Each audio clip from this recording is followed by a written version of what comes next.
Hi, it's time for another verb of the day. Today's verb is rake. Let's take a look at some of the definitions or ways that we use this verb. The first way you are likely to hear rake used is to mean to collect, gather, or move something or some group of things with a rake or similar tool. So what you're probably noticing in this first definition is we have a different form of the verb.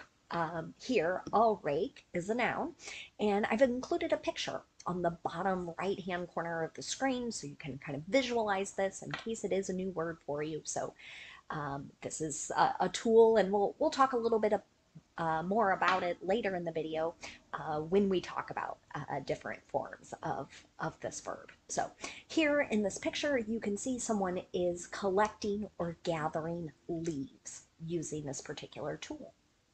A second and related way that this verb gets used is to mean to make an area tidy or smooth. And again, it is generally done using this particular tool.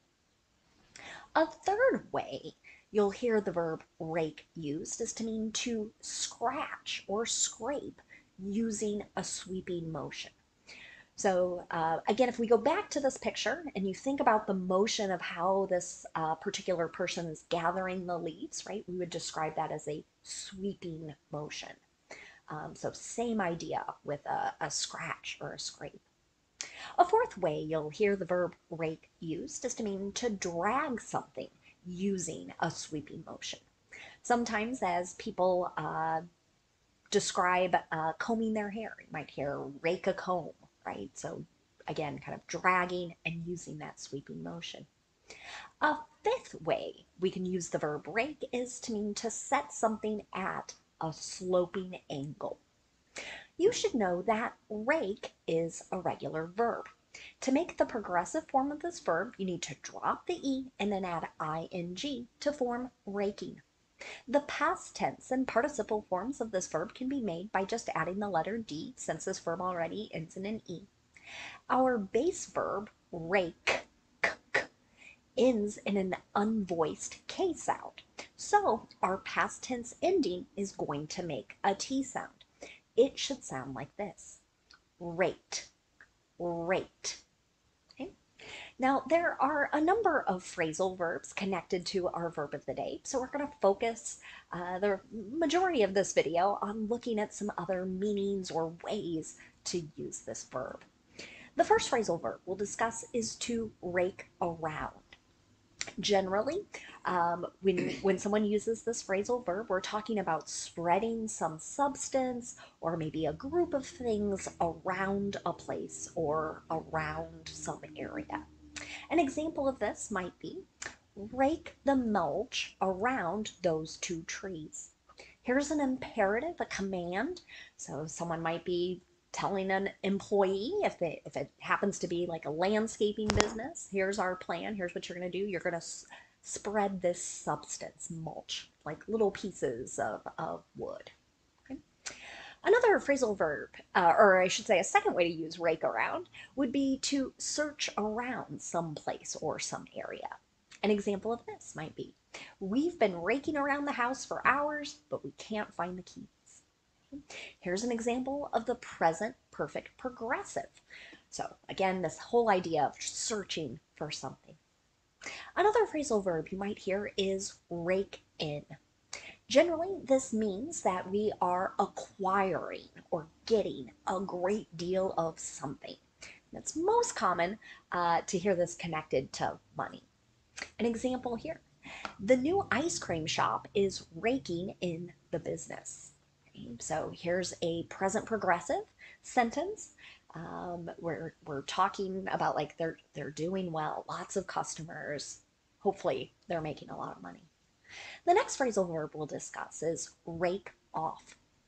This can have a few different meanings. We're going to discuss three today. One would be to clean some surface using a rake. An example of this, rake the leaves off the patio. So here we're cleaning or clearing a surface. That's another imperative example. A second way to use rake off would be to clear something off of a surface using a sweeping motion. An example of this: he raked the dishes off the table in a fit of rage. Here's a simple past tense sentence, and we can maybe imagine someone kind of knocking things off, clearing the surface of the table because they're angry. A third way to use rake off would mean to illegally or dishonestly make a profit. An example of this: the bookkeeper has raked off thousands of dollars and gambled it away. So here we're talking about the employee of some company here, uh, illegally and dishonestly taking money and then using it to gamble. The next phrasal verb we're going to discuss is rake out. The meaning here would be to clean, clear, or scrape something out of the way using a sweeping motion. An example of this might be: workers raked out the sewer drain so that the rainwater could be absorbed. The next phrasal verb we'll discuss is to rake over.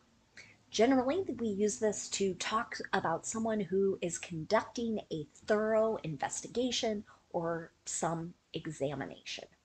An example of this might be: the detectives have been raking over thousands of emails and texts to identify a suspect. You can imagine a deep investigation, and they're thoroughly reading and analyzing the messages in this manner. The next phrasal verb we'll discuss is to rake through. Generally, this means we're searching through some sort of substance or group of things. An example of this: he raked through the papers on his desk looking for the homework assignment.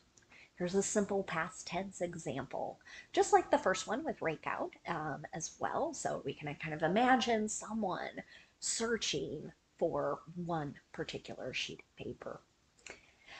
Last phrasal verb for us today is rake up.